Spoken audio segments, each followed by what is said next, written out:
Welcome to new TV Telugu. ఇప్పుడు Telangana top 10 చూద్దాం.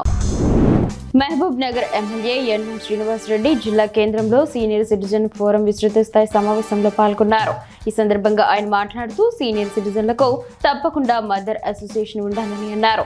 అన్ని విభాగాలకు చెందిన సీనియర్ సిటిజన్లు ఉంటే అదొక పెద్ద వ్యవస్థగా ఏర్పడుతుందని, వారి కోరికలు తీర్చడానికి తమకు ఉత్సాహం వస్తుందని తెలిపారు.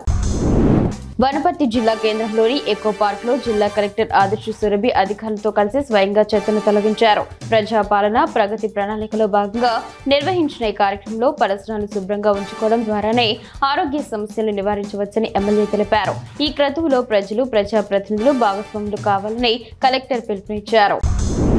అంతర్జాతీయ మహిళా దినోత్సవం సందర్భంగా Narsampet she team SA Swathi మహిళలకు శుభాకాంక్షలు తెలిపారు. ఈ సందర్భంగా ఆమె మాట్లాడుతూ మహిళలు అన్ని రంగాల్లో ముందుండి సమాజాభివృద్ధికి తోడ్పడాలని ఆకాంక్షించారు. మహిళలు అక్క, చెల్లి, భార్య, తల్లి వంటి అనేక పాత్రలు పోషిస్తూ సమాజంలో గొప్ప స్థానం సంపాదించిందని ఆమె పేర్కొన్నారు. మహిళలకు ఎలాంటి సమస్యలు ఎదురైనా భయపడకుండా ముందుకు వచ్చి ఫిర్యాదు చేయాలని సూచించారు. మహిళల రక్షణ కోసం షీ టీమ్స్ ఎల్లప్పుడూ అందుబాటులో ఉంటాయని, అవసరమైనప్పుడు పోలీసులు సంప్రదించాలని ఆమె తెలిపారు. తెలంగాణలోని యాదాద్రి భువనగిరి జిల్లా యాదగిరిగుట్ట శ్రీ లక్ష్మీ నరసింహస్వామి వారి ఆలయంలో స్వామివారి జన్మ నక్షత్రమైన స్వాతి నక్షత్ర సందర్భంగా భక్తుల రద్దీ కొనసాగుతోంది. ఈ సందర్భంగా ఆలయ అర్చకులు ముఖ మండపంలో అష్టోత్తర శతకటాభిషేకం నిర్వహించారు. ఆదివారం కావడంతో ఆలయానికి భక్తులు పెద్ద సంఖ్యలో తరలివస్తున్నారు. గంటల తరబడి క్యూలైన్లో వేచి ఉన్నారు. రంగారెడ్డి జిల్లా కట్టాల మండలం వాసుదేవ్పూర్ గ్రామంలో రాష్ట్ర task force SOT, Amangal abkari శాఖ పోలీసులు సంయుక్తంగా దాడులు నిర్వహించారు. సారా తయారీకి వాడే నల్లబెల్లం, పట్టిక, ఆలం వంటి ముడి పదార్థాలను భారీగా డంప్ చేశారన్న సమాచారంతో ఈ సోదాలు జరిగాయి.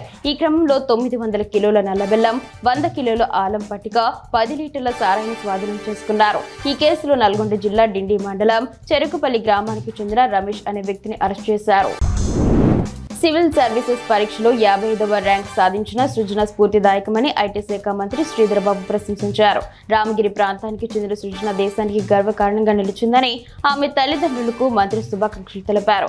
సివిల్స్ విజేతలందరినీ ఆయన అభినందించారు. అంతర్జాతీయ మహిళా దినోత్సవం సందర్భంగా వేములవాడలోని శ్రీ చైతన్య స్కూల్ ఆధ్వర్యంలో 2K రన్ నిర్వహించారు. ఈ కార్యక్రమానికి మున్సిపల్ చైర్మన్ పుల్కం రాజు ముఖ్య అతిథిగా హాజరై మహిళలకు శుభాకాంక్షలు తెలిపారు. ఝాన్సీ లక్ష్మీబాయి, సావిత్రిబాయి పూలే, మదర్ తెరెసాల వంటి మహనీయులను స్ఫూర్తిగా తీసుకోవాలని, ప్రస్తుత సమాజంలో మహిళలు అన్ని రంగాల్లో రాణిస్తున్నారని ఆయన కొనియాడారు. సీఎం రేవంత్ రెడ్డి నేతృత్వంలో అభివృద్ధి, సంక్షేమ కార్యక్రమాల్లో మహిళలకు ప్రాధాన్యత ఇస్తున్నట్లు తెలిపారు.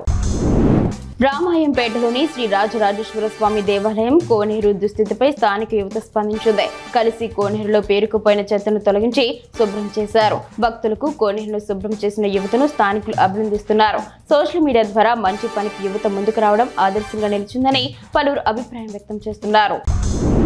బీసీలకు చట్టసభల్లో 42% రిజర్వేషన్లు కల్పించాలని రాజ్యసభ సభ్యుడు, జాతీయ బీసీ సంక్షేమ సంఘం జాతీయ అధ్యక్షుడు ఆర్ కృష్ణయ్య డిమాండ్ చేశారు. వనపర్తి జిల్లా కేంద్రంలో నిర్వహించిన బీసీ సర్పంచ్లు, ఉప సర్పంచ్ల సన్మాన కార్యక్రమంలో ఆయన మాట్లాడుతూ కేంద్ర, రాష్ట్ర ప్రభుత్వాలు బీసీలను మభ్యపెడుతున్నాయని, 42% రిజర్వేషన్లు అమలయ్యే వరకు ఉద్యమాలను ఆపేది లేదని హెచ్చరించారు.